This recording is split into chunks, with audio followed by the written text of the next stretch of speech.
हमारे हनुमान जय श्री कृष्ण। चलिए 8 PM 8 मिनट्स, 8 मिनट में एक विचार अपने को लेना है और ये सिलसिला रोज चलेगा।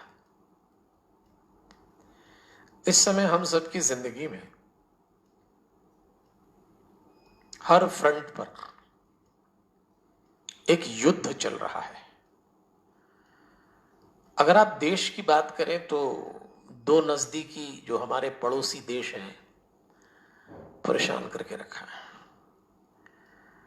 कुछ लोगों को लगता है युद्ध हो ही जाए, कुछ तो कहते हैं कर ही डालो। इधर जिंदगी भी एक रणांगन बन गई है। कैसे व्यापार चलाएं, कैसे नौकरी बचाएं, कोरोना बीमारी कब जाएगी, कैसे जाएगी, अभी क्या पोजीशन है, कुछ नहीं मालूम। सभी अंधकार सा है। और हो सकता है ऐसे में आपको नेतृत्व करना पड़ रहा हो किसी परिवार का, किसी संस्थान का, किसी ग्रुप का, और नहीं तो अपना तो करना ही है नेतृत्व। तो देखिए, बात यहां से शुरू करते हैं कि दूसरों को उनकी जिम्मेदारी वो ही लोग अच्छे से समझा सकते हैं जो अपने दायित्व को लेकर स्पष्ट हो।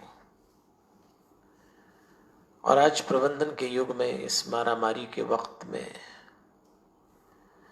इंसान की जिम्मेदारियों को अगर नैतिकता से नहीं जोड़ा गया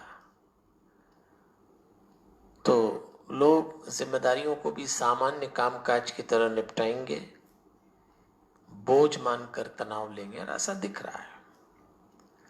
सरकारी अधिकारियों की जिम्मेदारी है, लेकिन वहां भी भ्रष्टाचार। राजनेताओं की तो बात ही छोड़ दीजिए। देखते ही देखते देश दो भागों में बट गया। बहुत गरीब और बहुत अमीर, बीच वालों का तो कुछ हिसाब ही समझ नहीं आता। तो मैं कह रहा था कि यदि आपको नेतृत्व करना पड़े इस विपरीत परिस्थिति में, तो स्पष्ट होना चाहिए कि हमें अपने सहायकों से, अपने सहयोगियों से क्या काम लेना है, वरना आप सही परिणाम नहीं ले पाएंगे। तो चलिए, अगर युद्ध जिंदगी का लड़ रहे हैं, देश से दूसरे देश का युद्ध तो जब होगा, भगवान न करे नौबत ना आए ऐसी। पर अगर आप अपनी जिंदगी में संघर्ष कर रहे हैं जो युद्ध है, तो ध्यान दीजिएगा, उन सारी बातों का वैसे उपयोग करिएगा जैसे श्री राम ने रावण के साथ युद्ध करते हुए किया था। देखिए, श्री राम इस बात को लेकर बहुत सजग थे कि वानरों के मन में ये बात नहीं आना चाहिए कि श्री राम और रावण के निजी युद्ध में हमको झोंका जा रहा है। ये आ सकता था, कोई बड़ी बात नहीं है, क्योंकि युद्ध जब भी होता है तो कुछ चीजें ऐसी घटती हैं। युद्ध के दौरान बहुत सारी चीजें महंगी हो जाती हैं। अगर कुछ सस्ता होता है तो देशभक्ति। हमारा देश जब अपने पड़ोसियों से लड़ता है ना, तो सारे देश में देशभक्ति जाग जाती है। अभी एक देश ने आक्रमण किया, हमारी सीमाओं में प्रवेश किया, तो चारों तरफ ऐसा हुआ, निपटा दो, खत्म कर दो। उन्माद की आड़ में कई देश दो ही अपने ही देश में अपना रिन्यूअल करा लेते हैं। भले लोगों की जमात में कब ऐसे देशद्रोही घुस जाते हैं पता नहीं लगता। इसलिए देश से देश का युद्ध होता है, उसके परिणाम अलग आते हैं। पर अपने ही देश में अपनी ही स्थितियों से जब युद्ध करना पड़ता है, तब आदमी को बड़ी चुनौती होती है। तो मैं ये बात आज इसलिए कर रहा हूं कि मेरे पास आज सुबह से 2-3 फोन ऐसे आए जिसमें उन्होंने अपने संघर्ष की बात बोली और कहा गुरुजी टूट गए।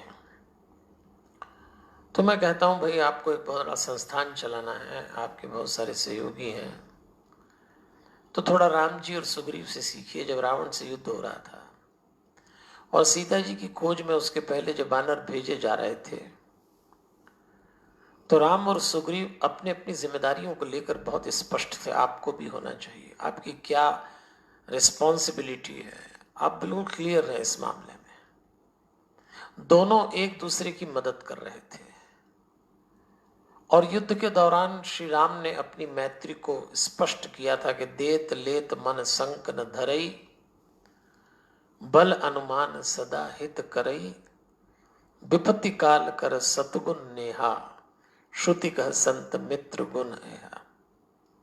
मित्रों के साथ लेन देन में शंका न रखें, अपने बल के अनुसार सदा हित करते रहें। इस दौरान ध्यान रखना, आप अगर आप थोड़े भी सक्षम हैं तो जो बहुत लोग युद्ध लड़ रहे हैं, लगभग सभी अपने अपने मोर्चे पे डटे हैं, आप मदद करिए उनकी, मित्र हों, परिवार के सदस्य हों, सहयोगी हों।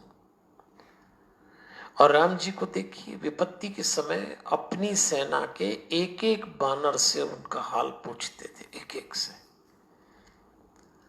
बस यही बात राम जी से सीखने की है कि इस विपरीत समय में आपके जितने भी परिचित हों, आप अवेयर रहना, वो लोग ठीक तो हैं क्या, उनकी मदद की जा सकती है। सारी मदद पैसे से नहीं करना है, और भी तरीके हैं, लेकिन आप उनसे कनेक्शन में रहिए।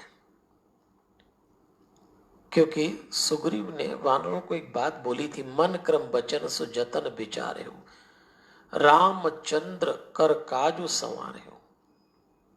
जब भी कोई अच्छा काम करने जाओ तो मन, वचन और कर्म से एक होकर सोचना, एक होकर करना। बस यही आज के सिद्धांत का सूत्र है। इस कठिन समय में मित्रों, अपने मन, वचन, कर्म को एक करना। अगर मन इधर उधर भागा, बोलने में कुछ और आ रहा है, कर कुछ और रहे हैं, तो आप भी भटक जाएंगे, स्थितियां आपके हाथ से निकल जाएंगी। क्योंकि जब मनुष्य मन, वचन, कर्म में एक होता है, जैसा कि उस चौपाई में लिखा है, मन क्रम वचन सो जतन विचारे हो, तो रिजल्ट 100% मिलता है। तो उन्होंने, श्री राम ने वानरों से कहा था, तुम्हें 3 काम करना है, सीता की खोज, सेतु बंध यानी ब्रिज बनाना है, और रावण का प्रतिकार करना है। आज ठीक यही 3 काम हमें करना है। सीता की शोध यानी शांति की खोज। भैया कितना ही परिश्रम करो, कितनी परेशान हो जाओ, अपनी शांति भंग मत होने देना। दूसरी बात, सेतु बंध, ब्रिज, 2 लोगों के बीच में समन्वय बनिए, 2 स्थितियों के बीच में समन्वयकारी बनिए, और गलत बात का प्रतिकार करें, रावण का प्रतिकार। कितनी बड़ी सत्ता हो, गलत है, आवाज उठाइए। इस समय जब पूरी प्रकृति हमारी परीक्षा ले रही है, मन, वचन, कर्म में एक होकर अगर काम करेंगे, आप निश्चित सफल हो जाएंगे। मैं आज यही विराम लूंगा। कल ठीक 8 बजे एक नए विचार के साथ मिलते हैं। भूल न जाइए, मन, वचन, कर्म में एक होना है, और उसका एक सरल सा तरीका है, जरा मुस्कुराइएगा और कल फिर आइएगा। हमारे हनुमान, हमारे हनुमान, हमारे हनुमान।